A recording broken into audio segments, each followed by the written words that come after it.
क्या आपने कभी सोचा है कि एक चुनावी रणनीतिकार जिसने सालों तक दूसरे को चुनाव जिताने की रणनीति बताई, उसकी अपनी दौलत आखिर कितनी होगी?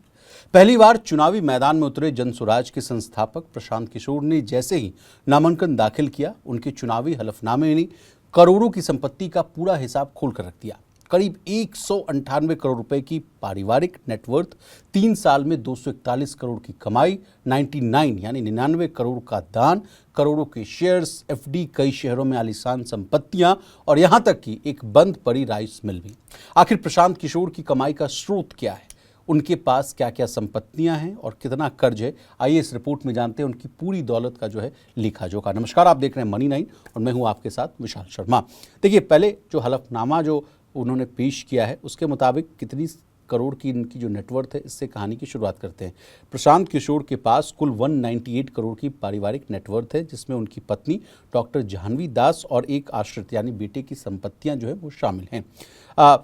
कुल संपत्ति में बैंक के फिक्स डिपॉजिट, शेयर बाजार में निवेश, करोड़ों के आवासीय भवनों के साथ साथ रोहतास में एक बंद पड़ी राइस मिल भी शामिल है।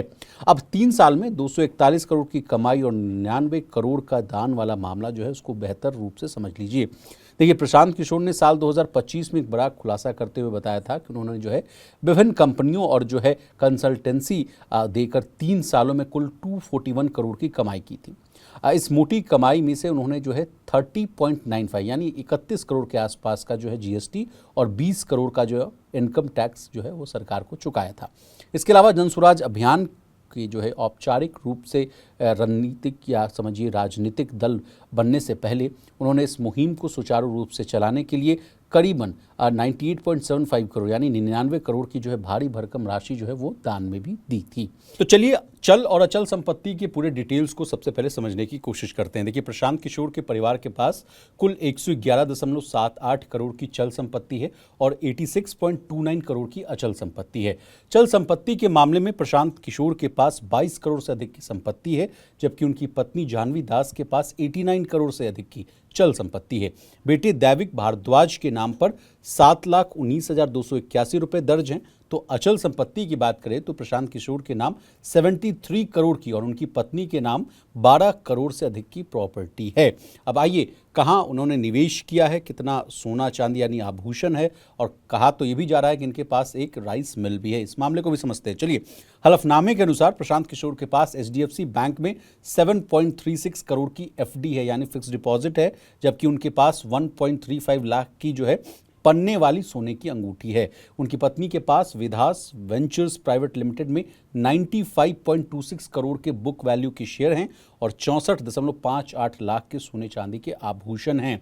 अचल संपत्तियों में बिहार के रोहतास में 9.75 करोड़ की एक बंद पड़ी राइस मिल शामिल है। इसके अलावा पटना, नई दिल्ली, गाजियाबाद, बक्सर में आवासीय भवन है और रोहतास में इनका जो है पैतृक घर का एक हिस्सा है, जिसमें 59.25 करोड़ की स्वयं से अर्जित हुई संपत्ति है और 14.62 करोड़ की जो है विरासत में मिली हुई इनके पास संपत्तियां हैं।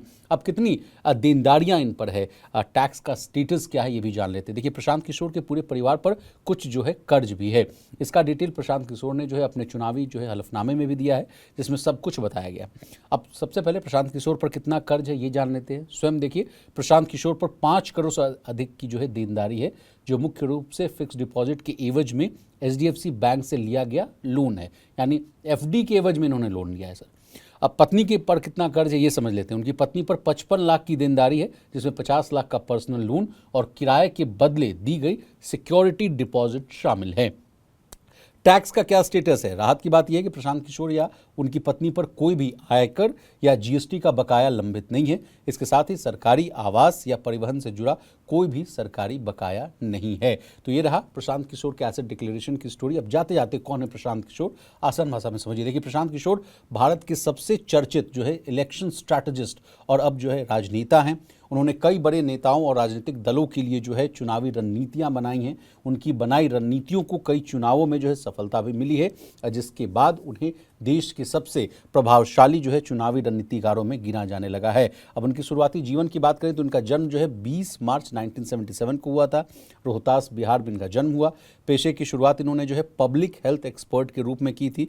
कुछ समय तक उन्होंने जो है यूनाइटेड नेशंस के साथ जो है उसमें जुड़कर स्वास्थ्य कार्यक्रमों में भी जो इन्होंने काम किया था। अगला सवाल आपके मन में आ रहा होगा कि राजनीति में कैसे आ गए। तो देखिए, साल 2014 के लोकसभा चुनाव में उन्होंने पहली बार प्रधानमंत्री नरेंद्र मोदी के चुनाव अभियान में रणनीतिकार के तौर पर काम किया। इसके बाद उनकी पहचान पूरे देश में बन गई।